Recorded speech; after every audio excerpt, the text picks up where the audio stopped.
Good afternoon, Gearheads. This is the 59 Ford Wheelman, and I'm here with a beach towel from my favorite movie of all time, right here at Mr. Sancho's Resort in lovely Cozumel, Mexico, right on the Caribbean Sea, which we are now turning to look at. As you might imagine, this is another name origin video, this time for the Hyundai Tiburon.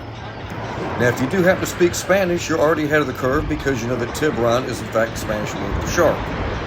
Normally for this type of video, I'd get into a little bit of background about what the name represents, but in this case, I suspect everyone knows what a shark is, so I won't get into that today. What I will get into is a little bit of background on the car itself. In 1991 and again in 1993, Hyundai created two concept cars based on the idea of sports coupes.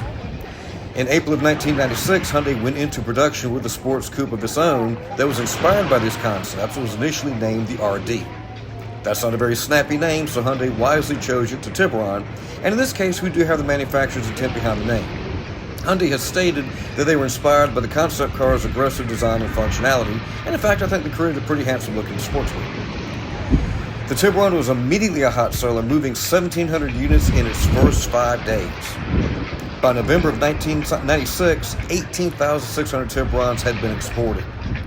The Tiburon, as a side note, was renamed to Scari in South Korea, and it's not unusual for cars to be named different things in different markets for various reasons. We'll talk about that in future videos as well.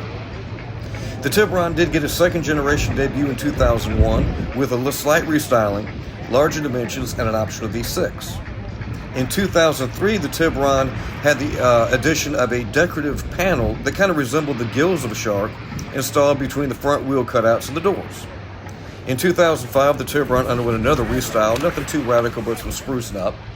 And in 2007, the gill panel I mentioned just a minute ago was shrunk, and the car underwent some other minor styling changes. In 2008, the Tiburon was replaced by the Veloster, but that's another name origin story for another video. Alright guys, thanks for watching. And as always, please drive safely, live your best lives, and I hope to see you guys on the road. Thanks again for watching.